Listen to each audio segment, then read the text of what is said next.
I've missed it, which I feel really bad about because no one's actually done that. A lot of people threaten to come on the live video, but I think it's usually a misclick when you join the live video. There's a little thing that says, do you want to join them live? And I think people accidentally click that. But if you do want to join me live and talk, then I'm very happy to do that. But I understand it's a bit daunting on a Tuesday evening, and maybe you just want to kick back and relax, which is fine. Oh, good God, where's the questions here now? Oh, good God. 28, what's the month? 2023. Oh, questions aren't here. Right, well, I'll do the questions I've been asked already. So 2023-07, so it's 0108, isn't it? Yeah, Crescent Lift, that was last week. Oh, heck. Okay. Not a problem.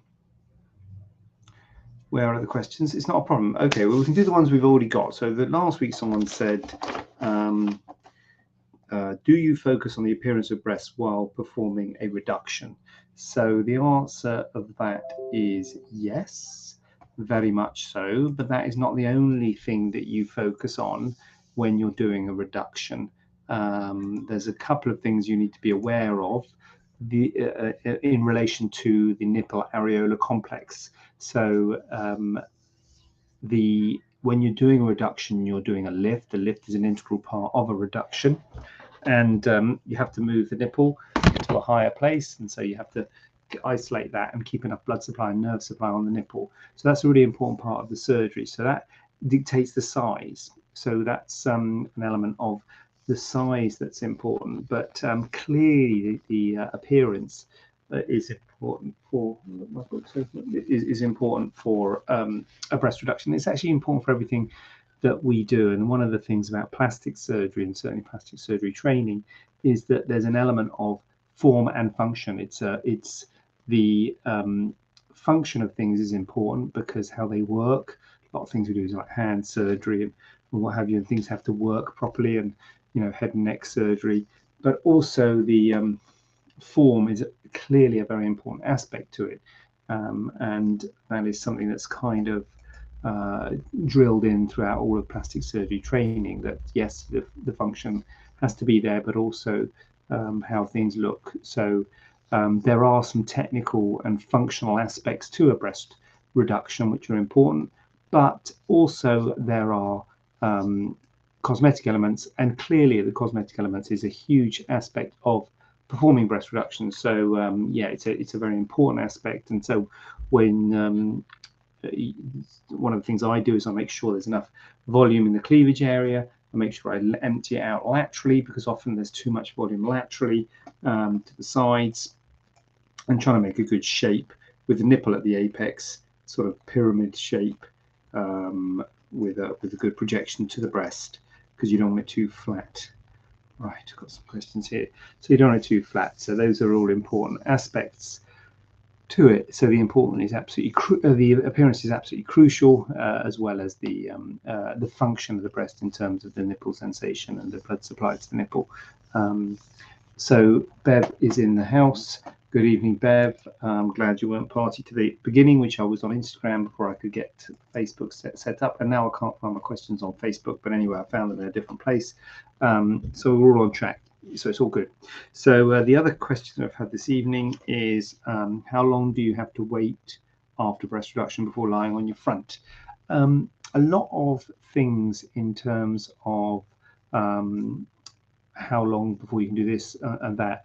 I will have answers to it, but a lot of the answers are listen to your body, because the answers that I give when people say how long before I can do this, go to the gym. I think there might be a question about the gym. Is there? Yeah, you go.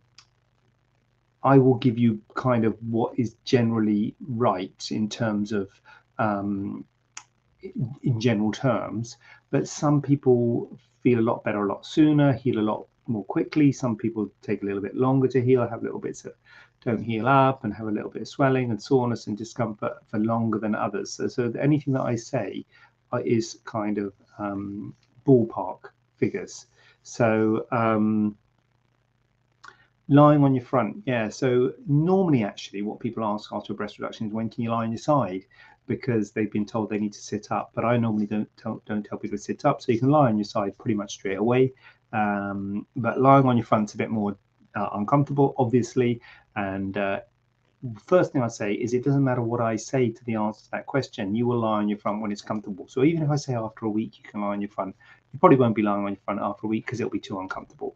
So the answer is, listen to your body. But I'm going to say it'll probably be a few weeks, maybe a month, before it might be a little bit you might be able to lie on your front.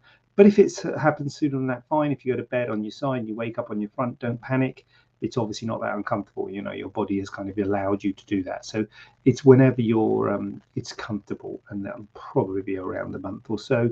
And it might be longer, particularly if you don't, if you're okay lying on your side when you sleep, or lying on your back, because it will be more uncomfortable on your front, and it's going to be a balance between the discomfort of the breasts versus the discomfort of sleeping in unusual positions, as it were. So yeah, I'm gonna put a month on that one. Kelly, thank you for the food basket. Thank you, Kelly. What is the difference between silicone and polyurethane implants? So the difference between implants is the coating of the implant, and so polyurethane implants are silicone implants inside. They are silicone implants, but they've got a foam coating around the outside. So that's the difference. They've got a foam coating, and the foam means that the scar tissue goes into the foam in a three-dimensional way.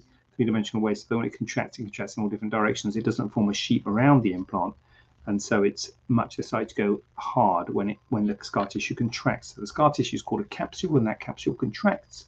So it's called a capsular contracture over the years, and that capsular contracture make the implant feel hard.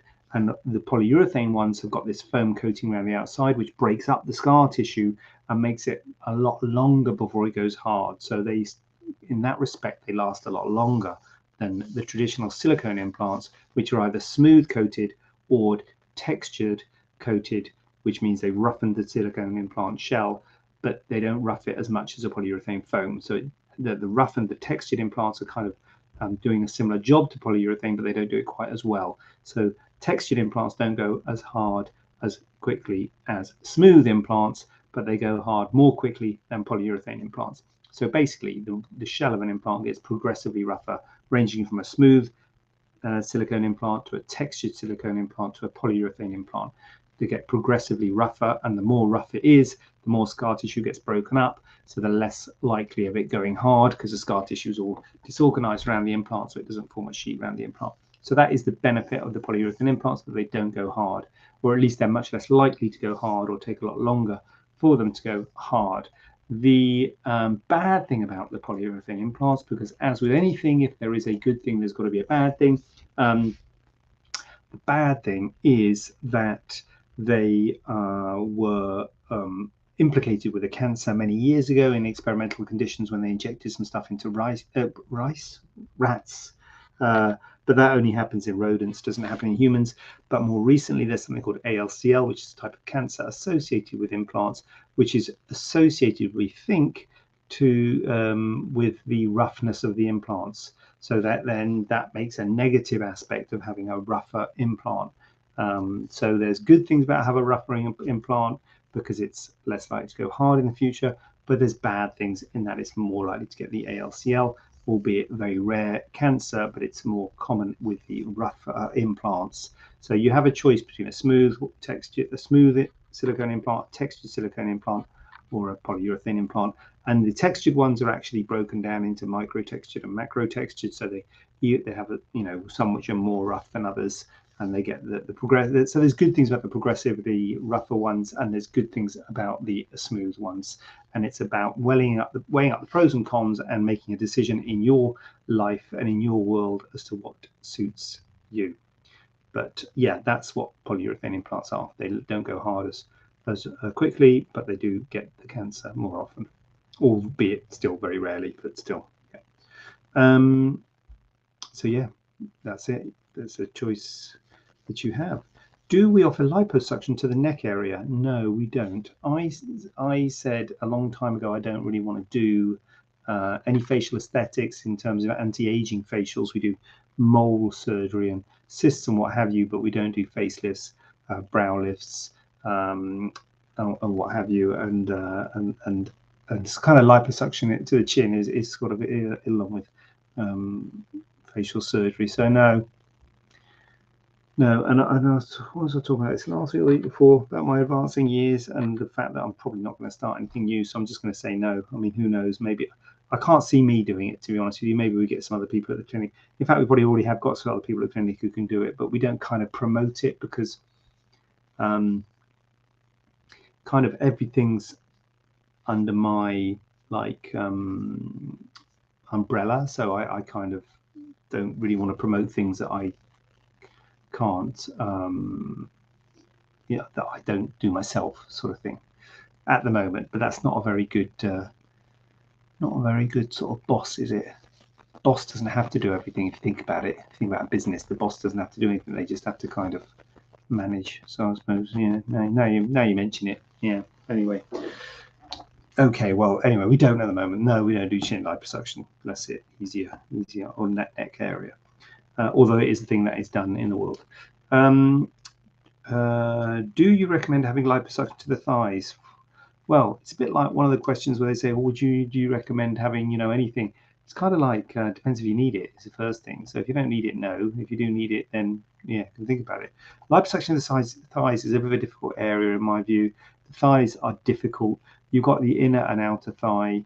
So the inner thigh has got thinner skin. So and this is in my view and in my hands. I don't find that the inner thigh is great for liposuction because the skin doesn't recoil. So I think the best way to contour the inner thigh is a thigh lift. The outer thighs, yes, maybe kind of the hips area, the saddlebag area, it can be respond well to liposuction. It's quite a big area, quite hard to get it all smooth. There's often rippling and contour irregularities that can happen with any liposuction, particularly big areas like the thighs. And so, yeah, I mean, do I recommend it? Depends. I mean, weight loss is always the best, but liposuction is really a surgery that's performed once you've lost your weight. And so case by case basis, I guess I'd say, but it's not a common area for liposuction. Hips it is when you're doing a tummy tuck, but thighs less so. Fairy Dust, what you got? Will you be having a surgeon to do hooded eyes at all? We have. Or we had. Yeah. Does Costas not do it? God, I should know this, shouldn't I? I don't think Costas does. Costas, we have, haven't we? I don't know, Fairy Dust. I don't know. I mean, hooded eyes is quite a good thing to do. We can do it at the clinic, and it's quite a dramatic. Out of all the facial aesthetic surgery, sort of hooded eyes or blepharoplasty is probably the number one. And yes, I'll say yes, we probably will, Fairy Dust, in the future. But what I'm going to try and do is, you're going to be booking for the surgeon left. That was Kurum, was it? Yeah, that was probably Kurum.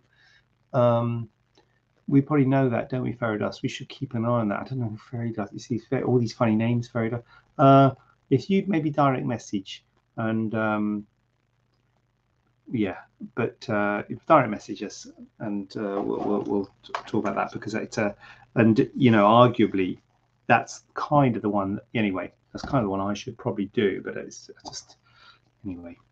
But it's a good op, a blepharoplasty. So it is probably something we should look at, but it's not a focus at the moment because we're mainly sort of breast and body. But I want to build on the clinic and certainly the see and treat aspects of the clinic and utilizing the minor ops more. So that is certainly an area where we should do that. But yeah, direct message me and say hi, it's me, or I'll get them to direct message you and see what's going on with that. Atwell, what are your thoughts on lymphatic drainage massages post tummy tucks? I think I've heard good things about them, Atwell.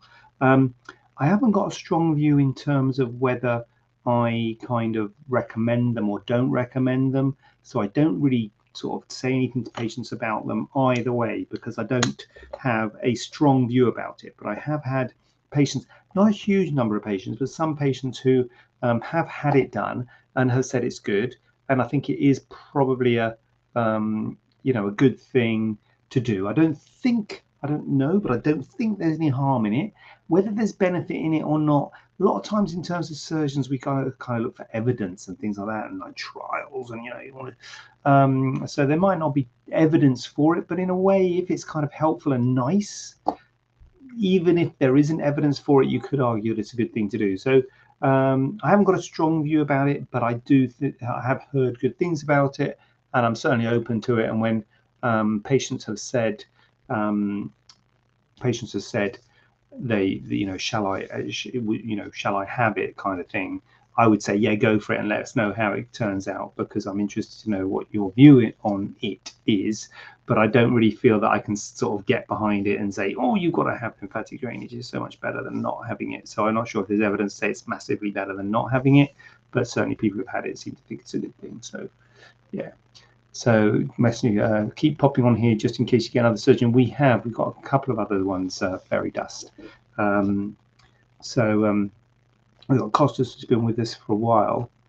I've got a feeling he might not do it. And we've got Sam as well.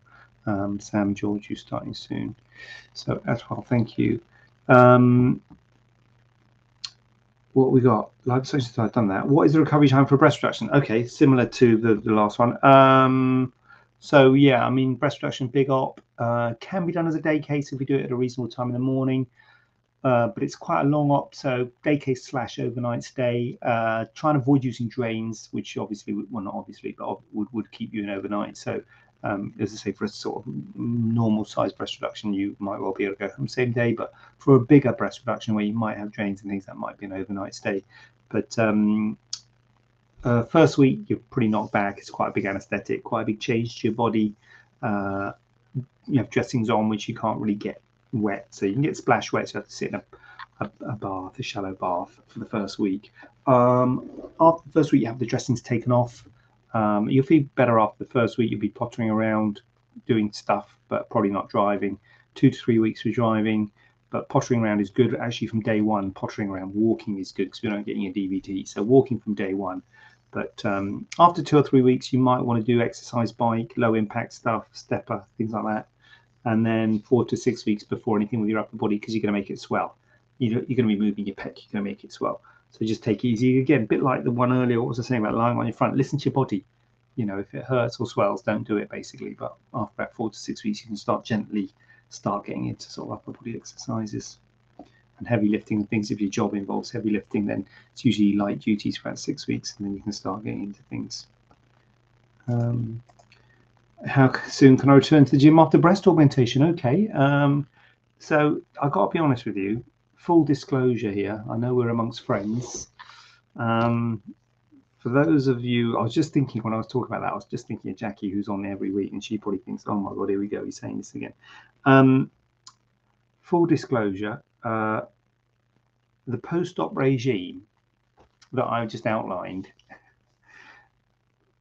dressings for a week, 2 weeks or so, pottering around from day one. After 2 to 3 weeks, you can start walking, and you can start lower body activities, exercise bike and stepper, and driving. And then 4 to 6 weeks, you can start upper body activities. That counts for everything. Breast augmentation, breast reduction, tummy tuck, breast lift, thigh lift, arm lift. All right. So you got me there by asking me about breast lift and then asking me straight away, what about returning to gym after breast augmentation? Same as a breast reduction one. 4 to 6, well, 2 weeks for lower body, low impact and the step of exercise bike, 4 to 6 weeks for upper body, because you're going to be moving your upper body, you're moving your pec, and you make it swell. So, and listen to your body and see how you go. It's the same for everybody. I mean, I don't know if that sounds bad, but it's the same. I don't know if it's helpful, but it's the same for everybody. We could just have a sheet say, look, whatever op you've done, post-op recovery after operation. There you go. I think people like to have it a bit personalized, but I'll be honest with you, it's similar for breast augmentation. And people say, what about under the muscle? Surely it's worse than over the muscle. Yeah, it is, but it's not a week worse. You know, it's just generally worse. The same figures that I quote are the same figures, simply because some people are great at 3 weeks and some people are still in a lot of pain at 3 weeks. So, you know, everyone's different. So yeah. There you go. You wrote it here. A lot of this stuff, especially plastic surgery, smoke and mirrors, trying to make it fancy, trying to use fancy words, anterior and you know, stuff like that, trying to make it sound like it's some kind of capsulotomy, you know, trying to make blind you with science. I should be like those magicians that, you know, what's that, the masked magician who tells you how it's done. It's all just the same, you know. Right, what we got? How long? Oh, here we go. How long after having a tummy tuck before the scar tends to fade? This is slightly different. Starts to fade, settles. That's slightly different. So what? Not so the scar after, but I've got to be honest with you. Scars are scars. So I'll answer this question in terms of tummy tuck, but it's gonna go for breast reduction, breast augmentation, mole removal, cyst removal, or any kind of scar really. This is kind of this will hold.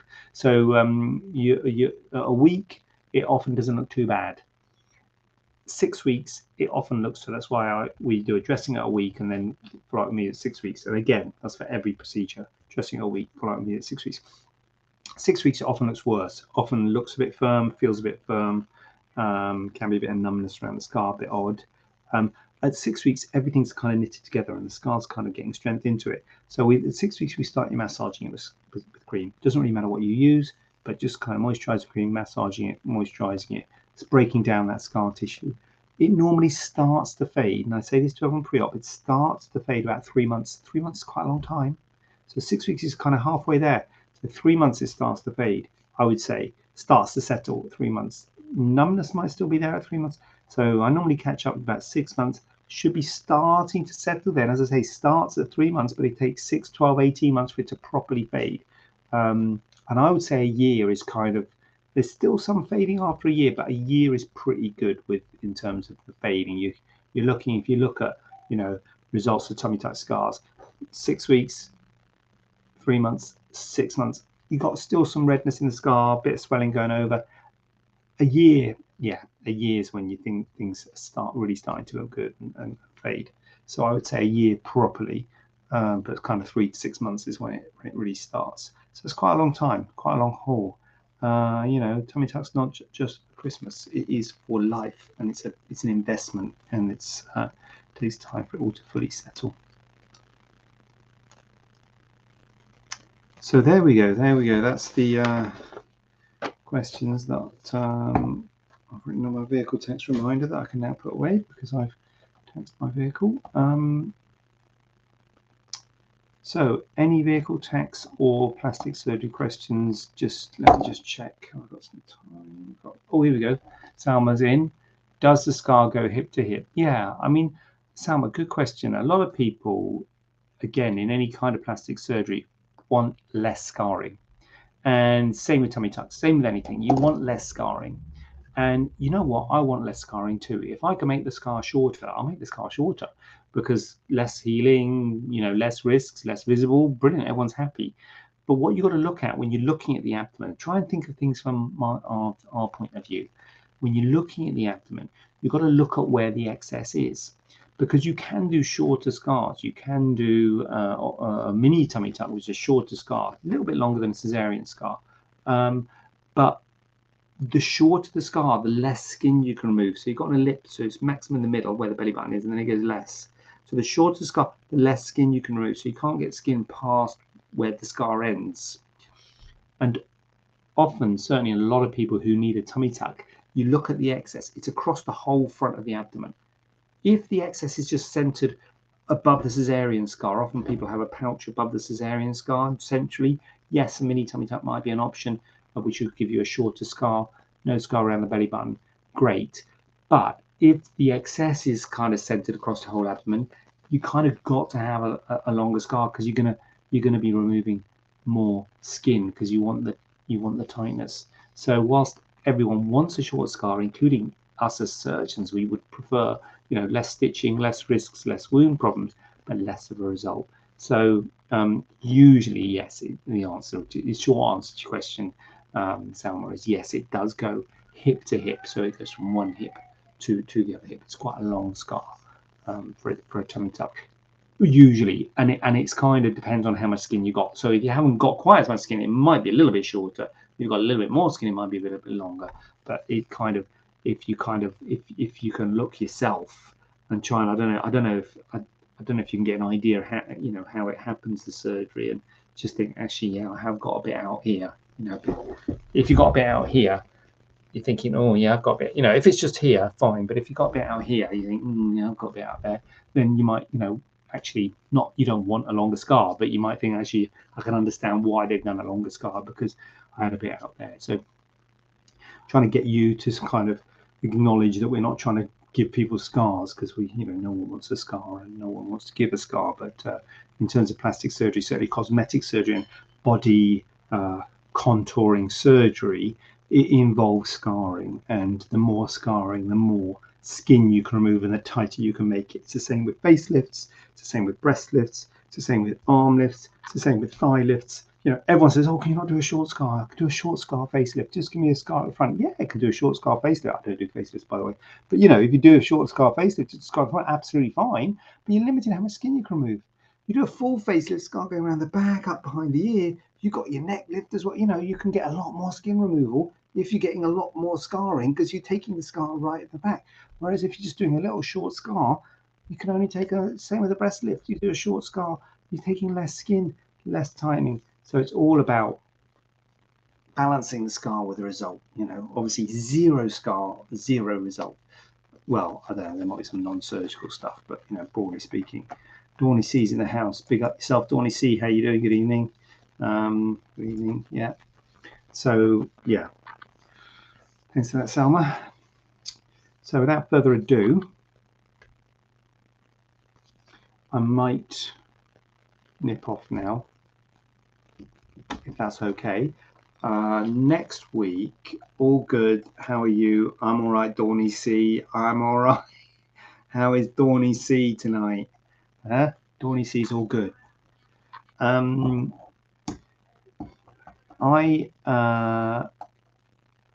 got holiday next week, and actually that's what I'm in the middle of doing. Trying to look for what's that? What is that? Is that a wave or clap? Whatever. Right back at you, Dawny. Right back at you. Looking at van life. I'm a van lifer. I know you wouldn't think it to look at me, but one of my children likes van life, the others not so much, but my wife definitely not. Oh, it's a wave, is it?